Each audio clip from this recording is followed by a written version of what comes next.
minasyaitonir rajim. Fabima aghwaytani la'aq'udanna lahum siratal mustaqim.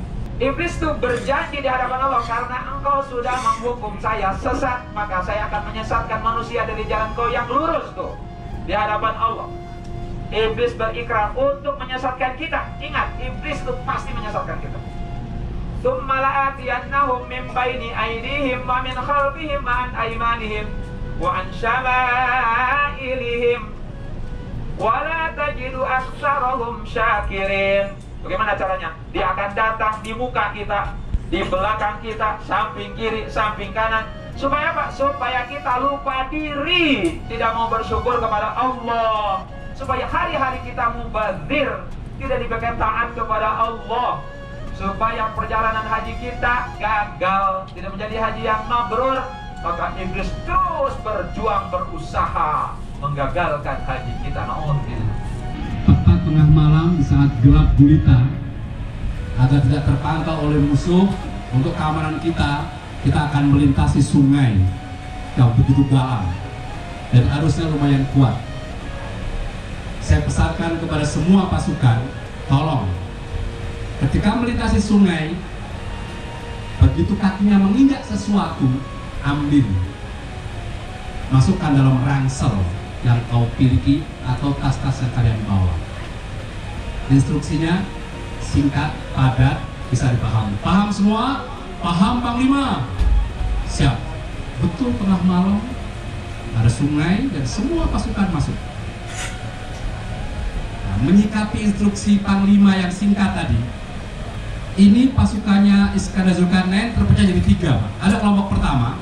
Kelompok pertama kelompok yang meragukan apa makna instruksi. Ini apa sih maunya Panglima ini? Udah ransel berat banget, malam-malam pulang. Kalau dia tuh sesuatu suruh ngambil, repot-repotin aja. Ogah. Kelompok pertama nggak melakukan apapun karena dia meyakini nggak ada manfaatnya, maafi faidah, nggak ada gunanya ini. Toh juga Panglima nggak akan ngecek ini.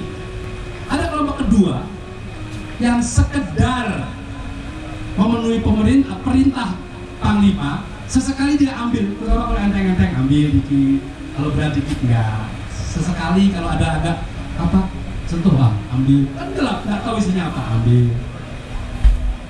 Tetapi yang ketiga, ada sekelompok pasukan yang dia meyakini bahwa instruksi Panglima pasti ada tujuannya, pasti ada manfaatnya, pasti tidak sia-sia.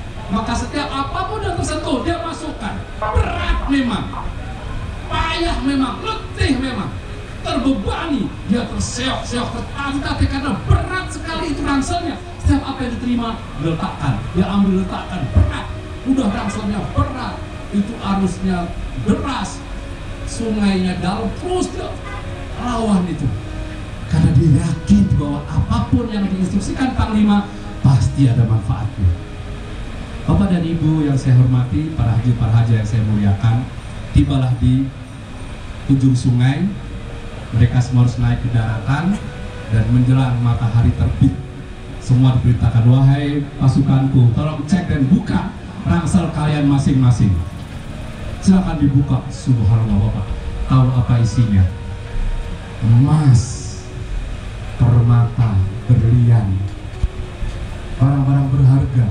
Iskandar Zulkarnain tahu tempat itu dulu pada dijadikan tempat untuk membuang harta-harta para pendahulunya.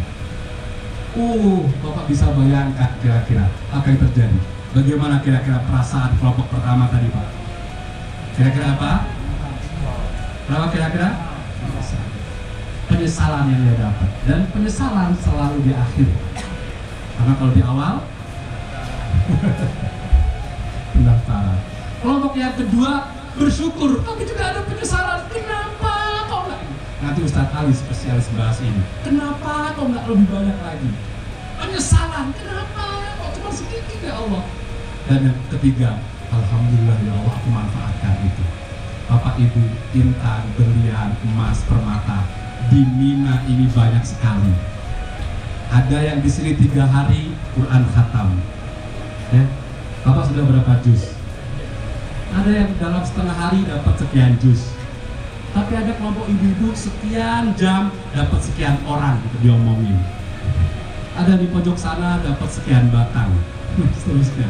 Semua dapat, tapi ada yang kelompok pertama nggak dapat apa-apa, Pak. Pulang ya cuma sekedar ya sudah selesai haji. Ada yang kedua yang dilakukan ya sekedar memenuhi syarat saja, sekedar menggugurkan kewajiban saja. Ya semua lempar, semua ikut jalan, tawaf, keliling ikut, sa'i ikut. Nggak dapat apa-apa. Tapi ada yang setiap aktivitas dia maknai. Ya Allah, betul ya, ternyata dulu Siti Hajar ketika ditinggal oleh Nabi Ibrahim lari Safa, kembali ke Marwah, lari lagi, begitu penderitanya. Allah bikfir warham, penghayatan. Saya saksikan tadi ada yang melempar jumroh, serius. Ada yang melempar jumroh, putranya foto. Ada yang bilang air mata, Pak. Bismillahirrahmanirrahim. Ya Allah, ini sifat sombong aku buang. Bismillahirrahmanirrahim.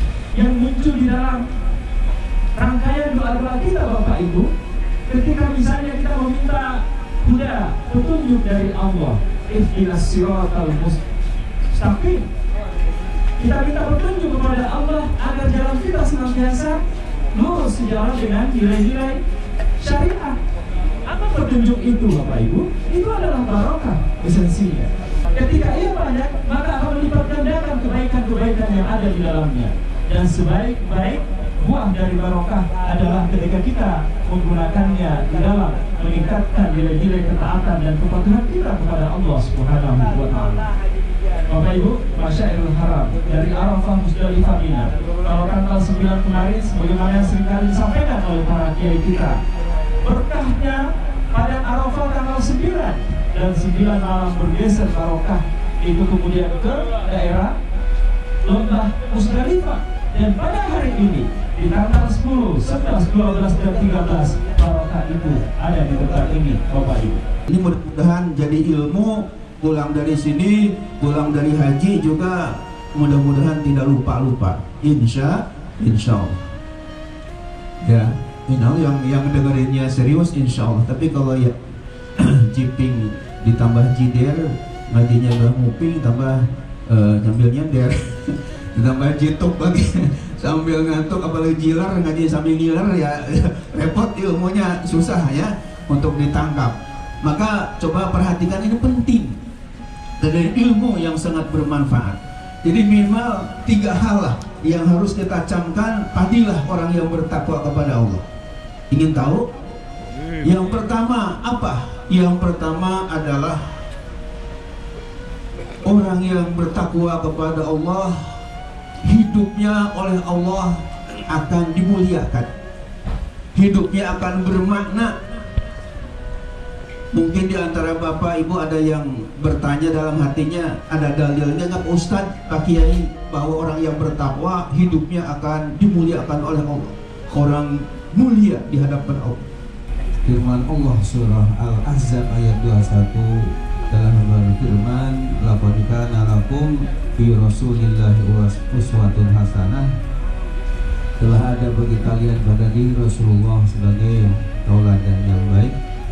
Ditambah dengan firman Allah dalam surah Al-Hasyr ayat 7, Allah berfirman, wa ma atakumur rasulu fahuzuh wa ma nahakum anhu fantahu, yang artinya dan apa yang didatangkan oleh kalian oleh Rasul kepada kalian, fahuzuh, maka ambil, ikuti.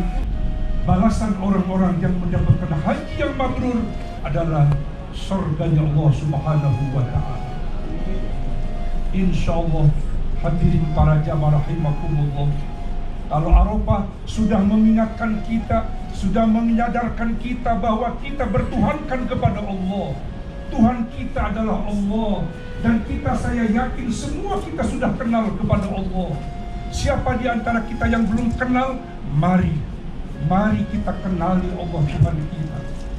Dan tidaklah aku ciptakan jin dan manusia kecuali semuanya tujuannya satu, agar beribadah, menyembah kepada Allah Subhanahu. Kita berada di sini, Ustaz Wajibuddin, ini saya di Mina begini doang. Apalagi selain melontar, merenung kita di sini, mengakui kita di sini, memujinya, menyebutnya, membesarkannya, mentasbihkannya, di sini tugas kita. diperintahkan, diwajibkan oleh Allah untuk banyak-banyak disebutnya Allah Subhanahu wa ta'ala. Kita manusia itu pasti berdosa. Kalau ada orang yang ngomong saya tidak berdosa, saya tidak punya dosa, yaitu dosanya orang itu, karena aku nggak punya dosa. Kullu bani Adam khata'un wa khairu khata'ina at-tawwabin. Semua anak Adam itu pasti salah. Semua anak Adam itu pasti dosa. Sebaik-baik orang yang berdosa adalah orang yang tobat kepada Allah Subhanahu wa ta'ala. Ternyata kita yang suci lalu kita berbuat dosa, ada caranya Allah itu mengembalikan kita ke kesucian itu. Bagaimana caranya? Wahai jamaah NLA, kalian itu dulu suci, lalu kalian berbuat dosa. Kalian haji, kalian wukuf. Setelah kalian wukuf dari Arafah, maka dosa-dosa kita insya Allah diampuni oleh Allah Subhanahu wa ta'ala. Makanya jamaah haji itu setelah wukuf itu wajahnya Masya Allah cerah-cerah semua, bersinar semua. Apalagi jamaah NRA ini Masya Allah potongannya ini potongan mabrur semua. Tinggal jahitannya aja ini baru potongannya. Sekarang kita itu boleh ngomong saya, tapi jangan kenceng-kenceng. Boleh ngomong Anda, tapi jangan kenceng-kenceng. Boleh ngomong dia, tapi jangan kenceng-kenceng. Karena hakikatnya yang saya adalah Allah, yang dia adalah Allah, yang Anda adalah Allah. La ilaha illa ana. Tiada Tuhan kecuali saya, sayanya Allah. La ilaha illa anta. Tiada Tuhan kecuali engkau, engkaunya Allah. La ilaha illa hu. Tiada Tuhan kecuali dia, dianya Allah. Kita itu hanya dikasih kata pinjam. Ya, suatu saat nanti sudah tidak bisa teriak lagi, hei mobil saya, nggak bisa. Suatu saat nanti tidak bisa lagi ngomong, hei itu rumah saya, nggak bisa. Kapan? Al-yawma nahtimu ala afwahihim wa tukallimuna aydihim wa tashhadu arjuluhum bima kanu yaksibun. Ada saatnya nanti. Makanya kemarin kita sudah wukuf itu artinya berhenti. Sekarang kita untuk bergerak. Kemana mau bergerak kita itu bisa. Tapi saatnya kita itu tergeletak, saatnya kita tidak bisa apa-apa. Sebagai gambaran, coba kalau kita lihat orang-orang yang dulunya kuat, orang-orang yang dulunya didaya, orang-orang yang dulunya sehat, setelah 70 tahun sudah jalannya pakai tongkat lagi. Wa man nu'ammirhu nunaqisu fil khalq. Kalau orang itu dipanjangkan umurnya akan dikembalikan lagi seperti pada saat kejadian. Ini kesempatan terakhir Bapak Ibu sekalian. Malam hari ini adalah malam terakhir. Kita buang sifat-sifat yang buruk tuh. Gimana? Gimana tuh? Itu di Jamarot. Makanya kalau di Jamarot jangan lama-lama. Terus itu banyak tempat orang buang sifat-sifat buruk. Nanti kita kalau kelamaan kita ambil gitu. Doa mudah-mudahan Allah jauhkan. Karena kalau udah selesai di Jamarot buru-buru balik. Zikir di sini. Namanya perbanyak waktu kita berpikir setelah kita membuang sifat-sifat buruk kita. Ya, jadi disinilah kita belajar bagaimana kita bertakhalli wa tahalli serta